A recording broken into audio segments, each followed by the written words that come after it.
it looked a great punch. It was very quickly delivered. We couldn't believe it at the time. You know, it comes out. It's a and then he used the crack about karate punch and all that, as Ali would.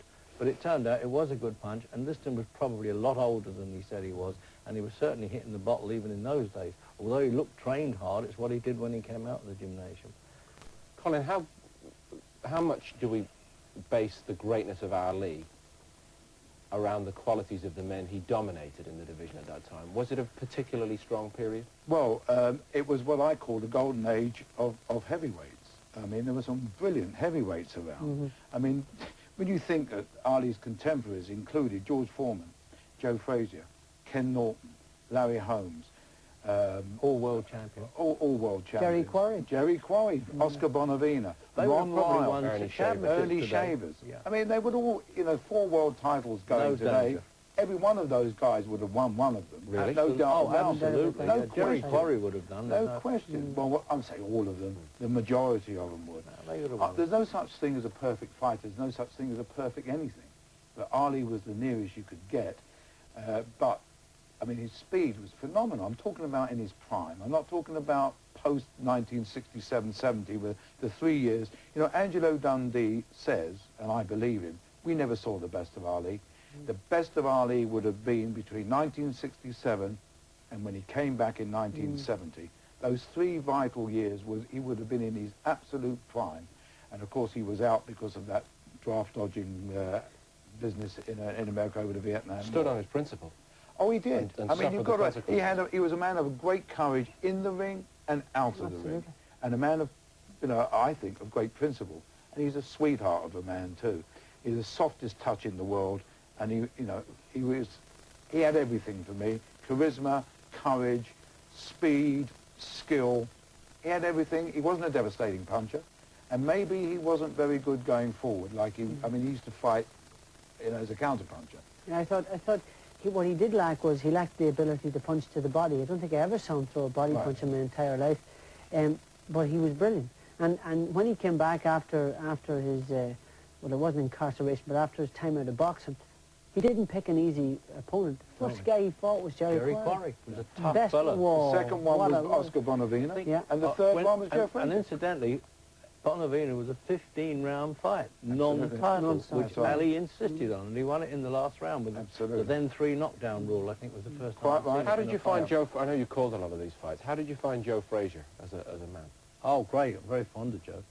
He's a bit like Holyfield. He believes in God and everything. You know, he's got a lot of time for him as a person. What about this recent statement in the book? Yeah, with I know.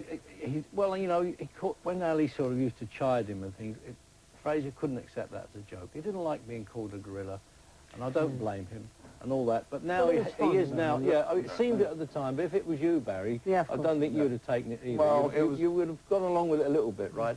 And at that time, you know, all that making out he was stumbling, talking and everything. Ali was very funny to us, the listener, the viewer, whatever. But to Frazier, it hurt a bit, and I could understand, but there was no need for it in view of Ali's present condition. But I see now he wants to make it up, only if Ali says he's sorry for calling that. Yeah, but well, it wasn't fair. Reg, it wasn't just the gorilla. No, other things. What really upset Joe Frazier was being called an Uncle Tom. And Uncle Tom as well, yeah. There's no worse insult you can give a black man Frazier's a than very to call him an decent Uncle man, Tom. and that was why. You know, it was certainly not true. And Ali, you know, as much as I loved him, and still do, he could be very cruel. And he had his nasty streak in him. I mean, that fight he had with Ernie Terrell, when he rubbed his face along the top rope. I mean, you know, he wasn't... He obviously didn't like losing to Frazier either. Oh, no, not at all. And that was one of the all-time great heavyweight fights. Yeah, in my opinion, the best heavyweight fight there's ever been. The one in Manila? The very first one. Madison Square Garden, 1971. Yeah. And I think the third one in Manila was the greatest of all harder, time. in effect. But it's only for one reason, Barry. I know what you're saying, and you're absolutely right. The third one was the greater of the 3, in my opinion, because they were both shot. And they couldn't get out the way of each other. That's why, but it was some And they were fight. Millionaires at the time, and like gladiators, they didn't have to do it. The one man from that period who has been a factor since we've been covering boxing together, George Foreman. Yeah. Now, when you started covering Foreman's fights, you could not have imagined that here we would be talking about an active But for these guys, and they'll be able to relate to this, that to these guys who are purists and who are sort of more sentimentality than I would have, it's it shows you the state of play today, and it shows you that it reinforces what Colin says, that in the 70s, that was the best era, the golden era of the heavyweights, because nowadays, George come back after 20 years and beat up on the champion, knocked him out in the 10th round.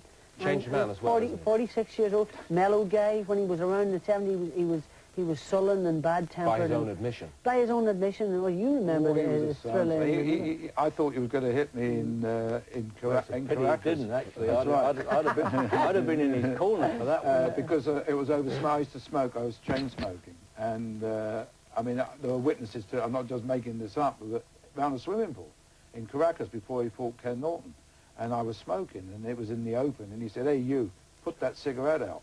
And I just said to him very calmly, "Say please." And he didn't like that at all. And he went over to the table, and Bill Kaplan, his publicity man, said, "Hey, come on, cut it out." But you know, half of that problem was because he couldn't do weight. He couldn't. He always liked to come in around 15 stone 10, and he was a big guy, as we now know. But he used to always have to fight to get down to 15, 10. It was a psychological thing. If he didn't get in there, and when you have to make weight, it makes you really nasty and horrible. But that fight he had with Fraser in Jamaica, I mean, I shall never forget that. I mean, he actually lifted Fraser off his feet with one punch. The interesting thing about this period also, perhaps, Barry, is that the record says there is a man who deserves to be, on the record, placed up alongside any of the Without others. a doubt. But he gets no credit, really. Well, Larry Hart. you see, because a lot of the purists will think it was a joke. It was just because Moore was a weak champion that he came back. You remember, he failed against Tommy Morrison. He failed against Holyfield, and he knocked out Moore. But still, we've got to forget about that and look back at the time. I think he was the most powerful heavyweight of all time. And apart from those big personalities, then came Larry Holmes. Oh, you see, talking about Larry Holmes. I think Larry Holmes was probably the best heavyweight champion of all time. Bar none. Pure boxing ability, the best heavyweight of all time. You can take in Muhammad Ali, you can take in Jack Johnson, and, you know, it was those three for me, but that was the... He certainly took a good punch. Oh, what a chin. All he suffered from was following Ali. That's the problem. People wouldn't believe him too. I was a great fan of his too, I agree with you. Can I tell you a quick something about Foreman in the 68 Olympics? I was in Mexico doing that one. And a fellow called John Coker, who was from Sierra Leone and represented Sierra Leone and was educated at Oxford and Dublin. So you can imagine, he worked for the BBC and everything. And he was a good novice, but he boxed for Sierra Leone. And I used to say to him, "John, look, don't get too excited because you're not going to win anything. Let's make sure you don't get hurt." He used to get quite upset with me. And he boxed the first contest against a Romanian called Alexei. I said, "It's all right, you'll be all right, you won't get hurt," because he got well beaten on points. But I got hold of him and sat him at ringside and said, "Now, have you looked at the draw? Had you won that, you would have fought this fellow who's now in the ring." He said, "What's his name?" I said, "You'll remember it, George Foreman." Well, can you imagine the mismatch of boxing that would have been in an Olympic game? John Coker, bless his heart, in there with George Foreman. And thank God now you've got to qualify to go in there, you know, which he didn't have to do. Going back to George being a changed man, after he beat, after Holyfield beat him on his, you know, in Atlantic City, knowing what he was when he was a young man, I heard some American boxing writers talking, and they said, "Well, what do you think Foreman's going to do now?" And immediately one guy said, "Go back to being the so-and-so he was always been." You mentioned Holyfield and Tyson, which brings us conveniently to the modern era. This year, has Evander Holyfield put Mike Tyson into the proper context? Put him in perspective, absolutely. I've always said that, you know, some of these guys we were talking about, Liston, all in their prime, Liston, Ali, Frazier, Holmes, and there was one other I picked, would all have beaten Tyson in his prime, in my opinion. Tyson was a brilliant heavyweight in a very bad era, but... Was or is?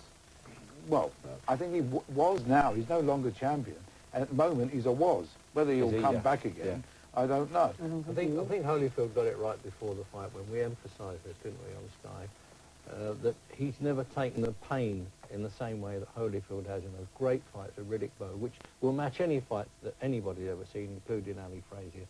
And he knew if he could pressure him, and he was right, because he suddenly loses it. It's like a little lost boy he gets him when he's under pressure, as he proved with Buster Douglas, putting his gum shield in the wrong way around and all those sort of things. He's an on-top fighter. He's an on-top. He bullies people. Bully. And when it doesn't come up for him, he got found out.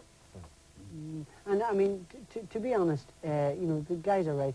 When he came along, the heavyweight title was fragmented into 4 different variations, and there weren't a lot of guys out there with real sort of ability or fortitude or anything. What about this man?